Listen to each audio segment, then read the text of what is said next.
It's something about you, so hard to describe. I find myself sometimes getting lost in your eyes. You blush and I tell you that you mesmerized. Been studying that body, got every inch memorized. I hate to call you cute, cause you already know that I approach you differently. I ain't like most cats, they say that this is make the heart grow fonder. Heart grow fonder. The farther away that you are, the closer you are to my heart. Why do you have to be so far? Why did I have to fall so hard? Can I love you forever? Can I love you forever? Wake you up with kisses, can I love you forever? Can I love you forever? Better for worse, worse for better. Can I love you forever? Skipper. Can I love you forever? Welcome to another episode of Sick of Being Lonely. Are you sick of being lonely? If so, you can visit sickofbeinglonely.com because we can help. Today's episode is about an article that I came across from the Independent UK. It's called Indie Life. Why single women reveal the biggest issues they've had with online dating. Now, I've briefly touched on these topics in previous episodes, but this is a little different when you hear it from the horse's mouth, so to speak.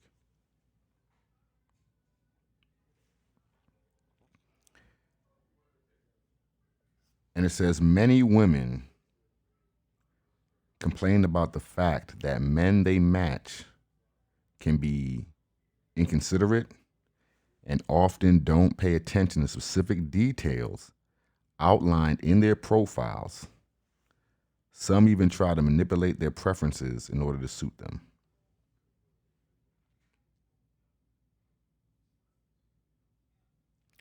What is that basically saying? What is the overall general context of that statement?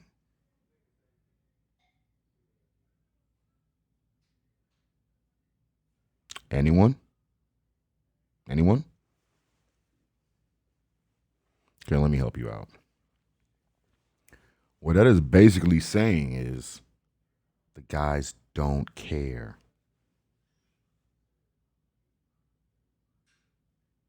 They're not taking it as seriously as the women. Here's another quote. Most of the men I encounter are married. It is a game to them.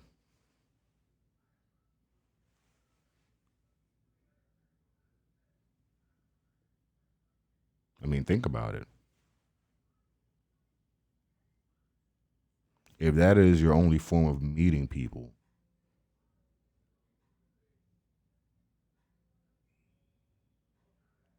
this may not be the arena for you. This is the reality of it. Now, you may have some guys that would take you seriously, but much in real life as opposed to online dating, you're not interested. So you're not interested in the guys that are interested in you, at least for the most part. Another woman wrote, other users highlighted the number of explicit messages they receive when communicating with people they've met on dating sites. I usually get explicit ones from younger guys hitting up an older lady. Exactly. We've talked about this in detail. Practice sex. Ladies, if a guy's considerably younger than you,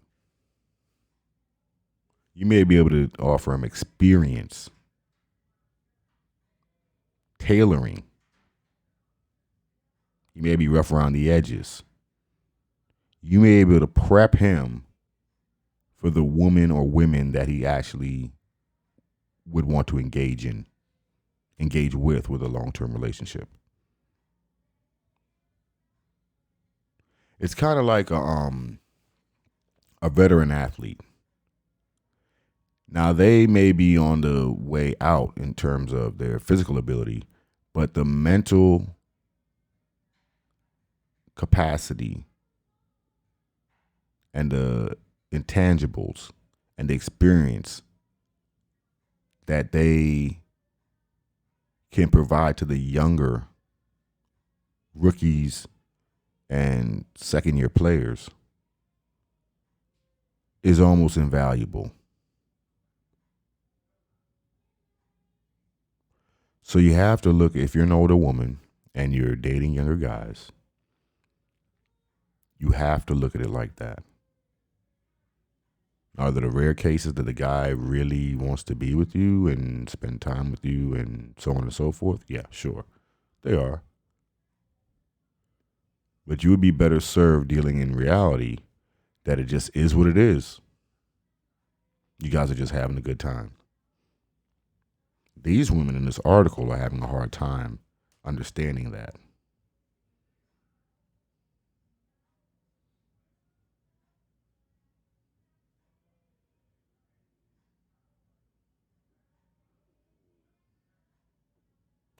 The other issues that they brought up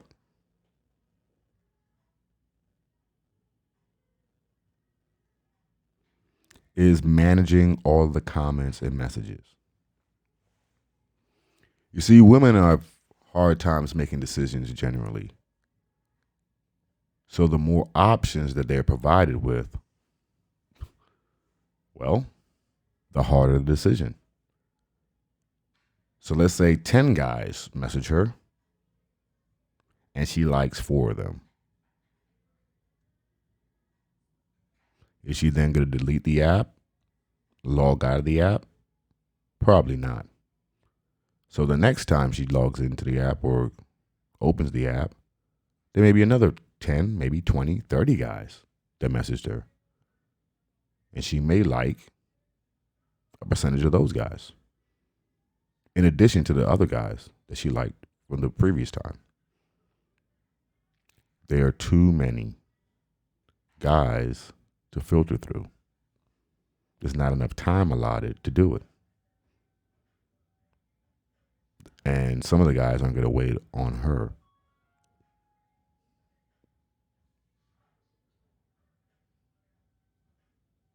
So she has to interact with these guys on almost like speed dating,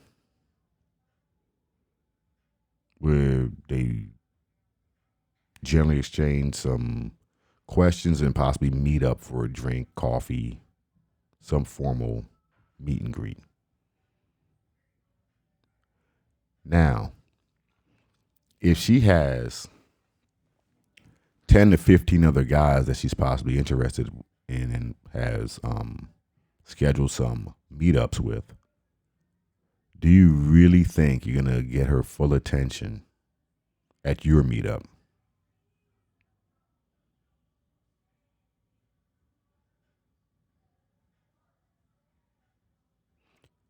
So if you're not, and guys typically know this, then it's like, if we're not going to really be serious, why don't we just have sex?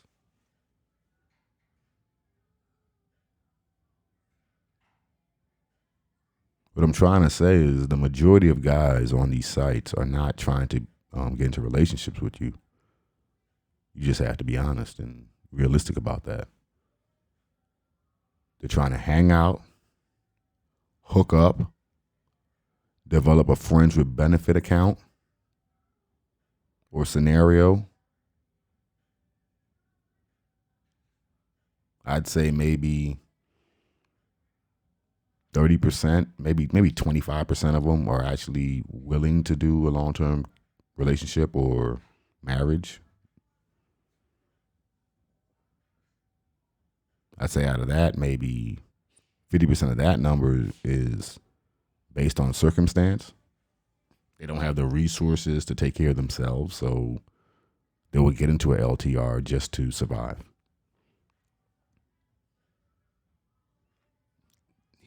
That doesn't mean he necessarily wants to be in a relationship.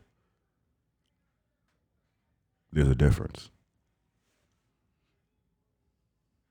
So the other 75% are just there to see what's going on. And if these guys read some of these profiles and these requirements of some of these women,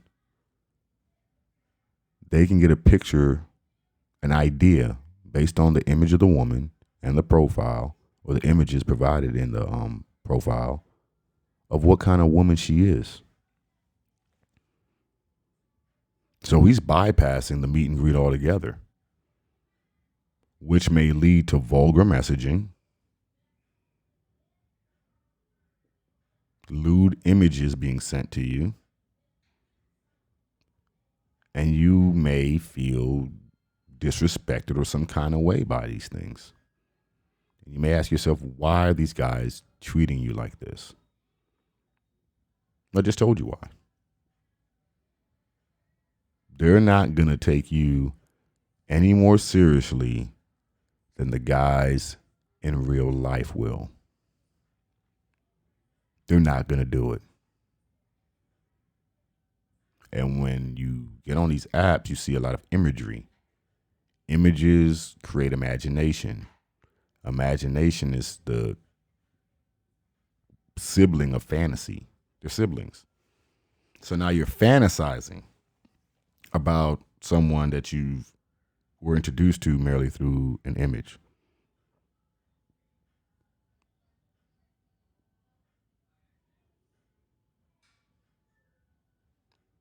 See?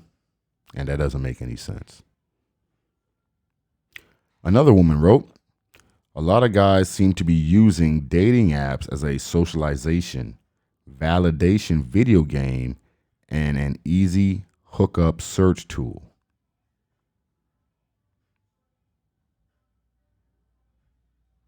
Not actually to date or make a friend. And when it is for dating, they treat it like speed dating of some sort. You will have one conversation, maybe not even that, then go on a date or they're out.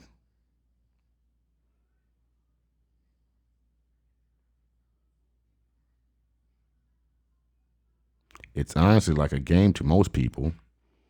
There are so many people available to you at any given time that most people end up dating, seeing multiple people at the same time. With that, the idea of eventually committing to one person is difficult because you still have so many options at your disposal.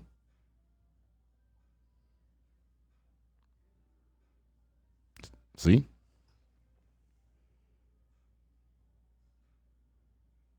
And I'm doing this freestyle. I'm actually going step by step. So, as I previously stated, guys aren't taking it seriously, and why. And then I read you quotes from actual women that perfectly aligned with what I was stating. It's just common sense, guys. I mean, we're not building rockets here, okay? This is not rocket science. The more options you have, the least apt you will be to select one of those options.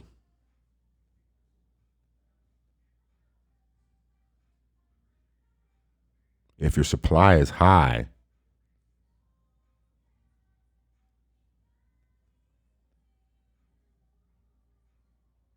it may cause your demand to be low. Okay, guys, that's another episode of Sick of Being Lonely. Are you sick of being lonely? Are you lonely? It's okay, because we can help. Visit sickofbeinglonely.com for more information. Oh, and remember, standard rates may apply.